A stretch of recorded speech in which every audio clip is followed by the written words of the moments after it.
तर काय आता आपण आलोय वाराणसीमधील चंद्रकूप या ठिकाणी.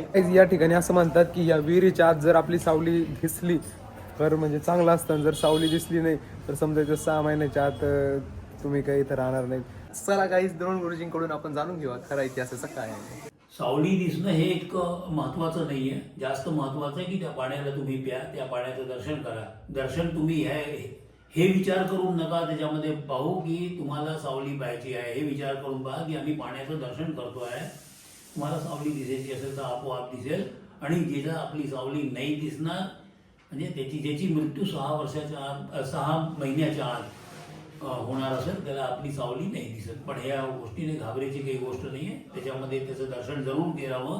त्याच्यामध्ये दुसरा एक लाभ हा असतो की त्याचं दर्शन केल्याने किंवा त्याचं पाणी प्यायल्याने आपले जे पित्र असतात, जे आपले पूर्वज जे नाही आहेत आता, ते खूप प्रसन्न होतात.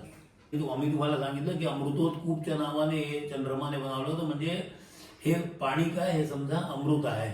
तर हे पाणी आपल्याकरता म्हणजे याच्यामध्ये हे जर रोज मनुष्य सेवन करे तर मनुष्याला पोटाशी संबंधित आणि स्किन डिझीज वगैरे हे सगळं कधी होणार नाही, आणि ज्याला आधीपासून आहेत ते हळूहळू बरे होतील.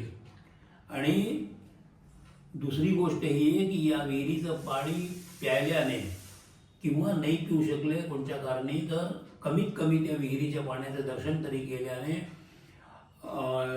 मनुष्याचं नॉलेज, ज्ञान खूप वाढतं. नमस्कार. हे आपण यावेळेस आपण सिद्धेश्वरी देवीच्या मंदिरमध्ये आहे.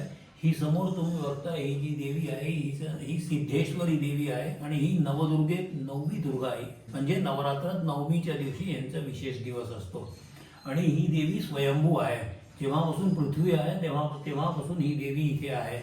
64 योगिनीपैकी सगळ्यात आधी येणारी ही आहे सगळ्यात. आणि ह्याच्या ठीक खाली आपण पाहतोय, हे बघतोय, हे चंद्रेश्वर ज्यांच्यावर चांदी कव्हर केलेली आहे. मध्ये सिद्धेश्वर आणि याच्या इकडे कलियुगेश्वर. हे चंद्रेश्वर सुद्धा स्वयंभू आहे. आणि या सेम प्रमाइसेसमध्ये एक चंद्रेश्वर अजून आहे, पण हे स्वयंभू चंद्रेश्वर आहेत आणि त्यांची स्थापना चंद्रमाने केलेली आहे. तर ज्यावेळेस चंद्रमाने त्यांची स्थापना केली होती त्यावेळेस पृथ्वीवर गंगा नव्हती. तर गंगा नव्हती, पण शिवलिंगची तर स्थापना झाली. आता शिवलिंगच्या पूजेकरता काय की शुद्ध जल हवं आहे, शुद्ध पाणी. आता ते कुठून येणार असं तर नाही आहे की थोडंसं त्यांचं थोड्यामध्ये होऊन जाणार आपल्यासारखं. त्यांना काय आहे की म्हणजे लाखो वर्ष पाहून जलाभिषेक करायचा आहे, तर पाणी भरपूर हवं आहे, शुद्ध पाणी हवं आहे. म्हणून गंगा नव्हती, आता कुठून पाणी येणार.